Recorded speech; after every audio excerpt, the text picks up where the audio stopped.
ठीक है, कंपैरिजन करोगे तो उस देश से करो जिसकी औकात कल नहीं थी। पाकिस्तान की ना भैया आज से 50 साल जब आज़ादी हासिल हुई थी उस टाइम पे बराबरी थी, लेकिन आज़ादी के 5 साल बाद ही पाकिस्तान बुरी तरह बिछड़ चुका था। पाकिस्तान की तो कैपेसिटी थी ही नहीं। चाइना से कंपेयर कर रहे हो, बांग्लादेश से करो, बांग्लादेश की भी नहीं थी, लेकिन आज बांग्लादेश उभर गया। इंडिया की करेंसी से ज़्यादा मजबूत हो रही है, छोटा सा देश है। जो ये बात कर रहे हैं बांग्लादेश की, चलो ये बात करें पाकिस्तान की। पाकिस्तान आज से 50 साल पहले भी नहीं था, अभी भी नहीं है।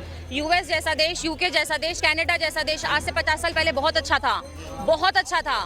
और आज वो गरीब नहीं, बहुत ज्यादा गरीब हो गया है। ठीक है दोस्तों, इस बंदे ने मैडम जी के ज्ञान पर आगे वीडियो में ऐसा जवाब दिया है जिसे सुनकर मैडम जी की बोलती ही बंद हो गई। तो दोस्तों, वीडियो में लास्ट तक बने रहे क्योंकि आगे वीडियो में आपको ऐसा ही प्रचंड ज्ञान सुनने को मिलने वाला है। तो अब चलिए बिना किसी देरी के वीडियो स्टार्ट करते हैं।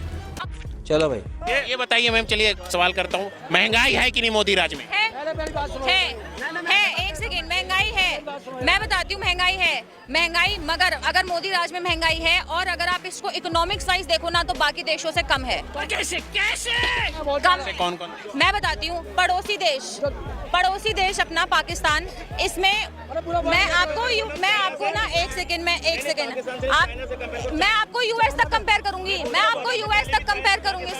मैं आपको यूएस तक कंपेयर करूंगी। रुको, मैं पाकिस्तान में लौकी जैसी सब्जी 300 रुपए किलो है, 300 रुपए किलो, और वो आज से 3 महीने पहले थी। ठीक है, वहाँ पे पेट्रोल 250 रुपए लीटर मिलता है।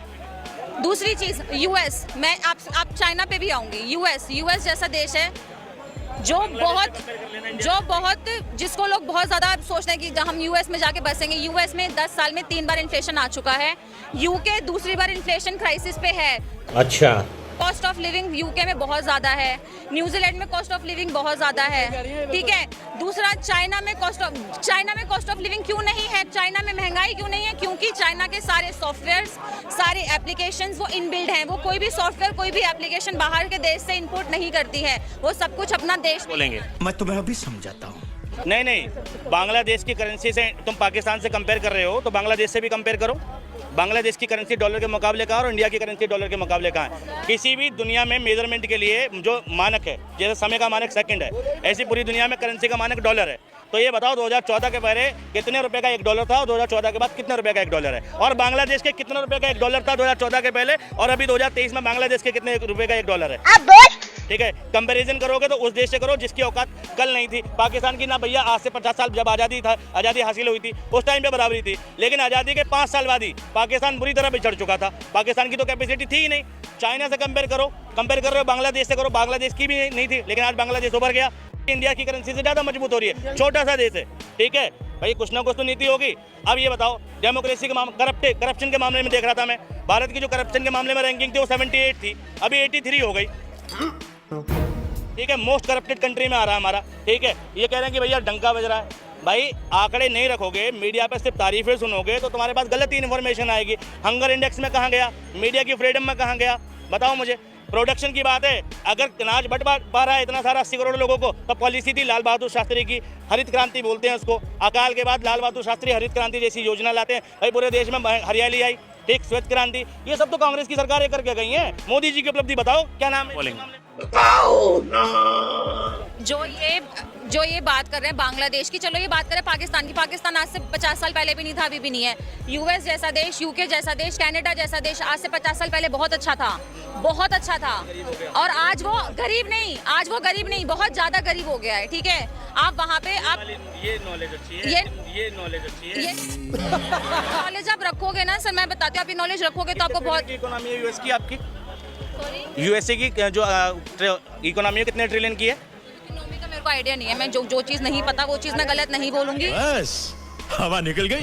बट चाइना की इकोनॉमी 19 ट्रिलियन की है। ठीक है, यूनाइटेड स्टेट ऑफ अमेरिका की, सुनो एक मिनट, अमेरिका की जो इकोनॉमी है वो 28 ट्रिलियन की है। ठीक, इंडिया की जो अभी 3 ट्रिलियन पे है।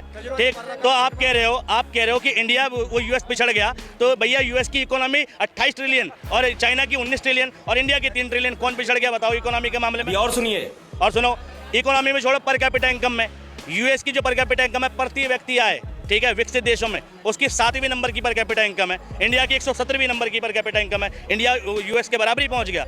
मैडम सच जानो, सच। ठीक है, आप तारीफ करो, किसी के समर्थक बनो, विरोधक बनो, अलग बात है।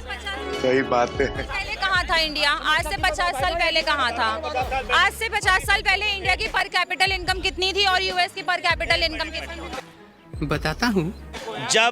जब इंडिया आज़ाद हुआ, ठीक है, इंडिया वाज पुअर, लेकिन इंडिया की जो इकोनॉमी थी वो छठी लार्जेस्ट इकोनॉमी थी उस टाइम पे भी, इस आज़ादी के टाइम पे। जब भारत आज़ाद हुआ, जब छठी बड़ी इकोनॉमी था, ठीक है, आज 5वीं में पहुंचने वाला है, लेकिन गरीब था उस टाइम पर भी। और 91 में ऐसी स्थिति आ गई थी भारत की, अकाल वकाल पड़े थे, ठीक है, इंडिया की इकोनॉमी क्लोज इकोनॉमी होती थी। 91 में ऐसी स्थिति आ गई थी कि 3-4 दिन का पैसा था, 145 नंबर पे थी इकोनॉमी। मनमोहन ने उस इकोनॉमी को 10वें नंबर पे पहुंचाया था। क्या बात है सर।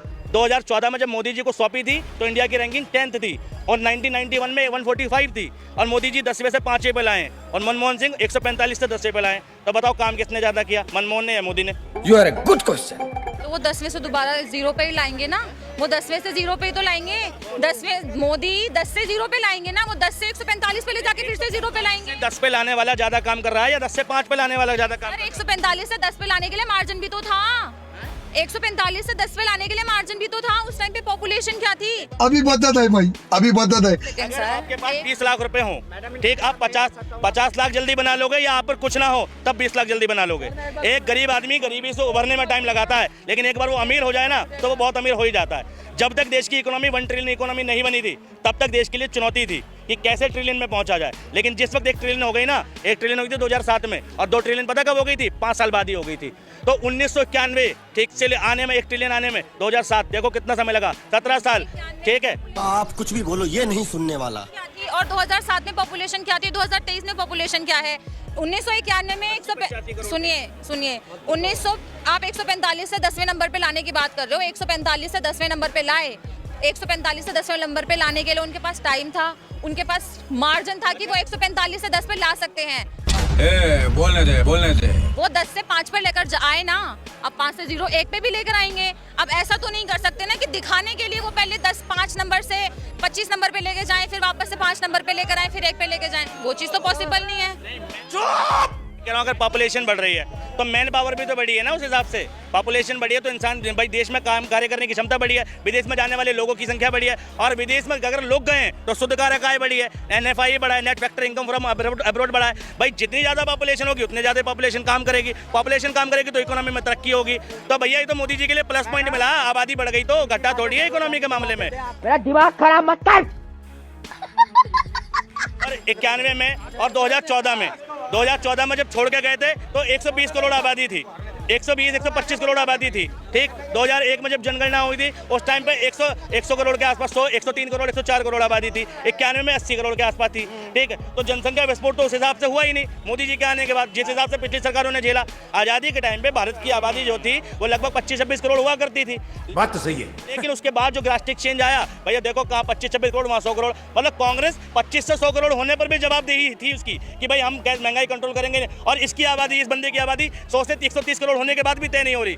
मतलब रीजन, पब्लिक रीजन क्या दे रही, आबादी बढ़ गई। अरे सरकार क्या घंटा करने के लिए चुनते हैं हम? मजा आया।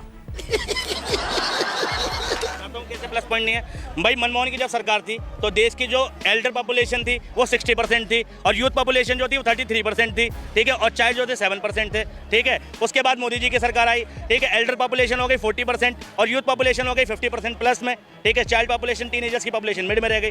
तो भैया जहाँ यूथ ज़्यादा होता है वहाँ वर्क ज़्यादा होगा, मैन पावर ज़्यादा होगी, टैक्स ज़्यादा आएगा। समझ रहे हो आप? समझ रहे हो? ठीक है। तो भाई मोदी जी को तो सारी चीजें प्लस मिली, पिछली सरकारों को तो कुछ भी प्लस नहीं मिला। ऊपर से डिजास्टर आई पिछली सरकारों में, ठीक है, अकाल देखा पिछली सरकारों ने, ठीक है, गरीबी देखी। अगर कांग्रेस मोदी जी की तरह रोना रोती कि 70 साल कुछ नहीं हुआ, तो कांग्रेस के पास रोने के लिए 200 साल थे अंग्रेजों के, ठीक है, कि 200 साल अंग्रेजों ने शासन किया जी, देश लूट लिया, कुछ नहीं, हम क्या करें। ऐसा नहीं किया कांग्रेस ने ये कहा कि चुनौती है, हम लड़ेंगे, तरक्की करी, डेवलपमेंट किया। अगर कांग्रेस रोती तो 200 साल रोती, ना तुम्हें मेट्रो मिलती, ना सड़क मिलती, ना मॉल मिलते, ना इंफ्रास्ट्रक्चर मिलता, कुछ भी नहीं मिलता। तो दोस्तों जैसा कि आप लोगों ने आगे वीडियो में देखा कि मैडम जी बोल रहे हैं यूएस, यूके और कनाडा जैसा देश आज से 50 साल पहले बहुत अमीर था और आज वो गरीब नहीं बहुत ज़्यादा गरीब हो गए हैं। और जैसा कि वीडियो में आप लोगों ने देखा कि भाई बोल रहे थे अगर महंगाई और गरीबी की अगर तुलना करना है तो अमेरिका, कनाडा और चाइना से करो, पाकिस्तान से क्यों करते हो। खैर दोस्तों, आप इस भाई की बातों पर और मैडम जी के ज्ञान पर क्या सोचते हो मुझे कमेंट बॉक्स में जरूर बताएं। और हाँ दोस्तों, मैं इसी तरह की वीडियो आप लोगों के लिए डेली लाता रहता हूँ। अगर आप लोगों को इसी तरह की वीडियो देखना पसंद है तो चैनल को सब्सक्राइब और वीडियो को लाइक जरूर करें।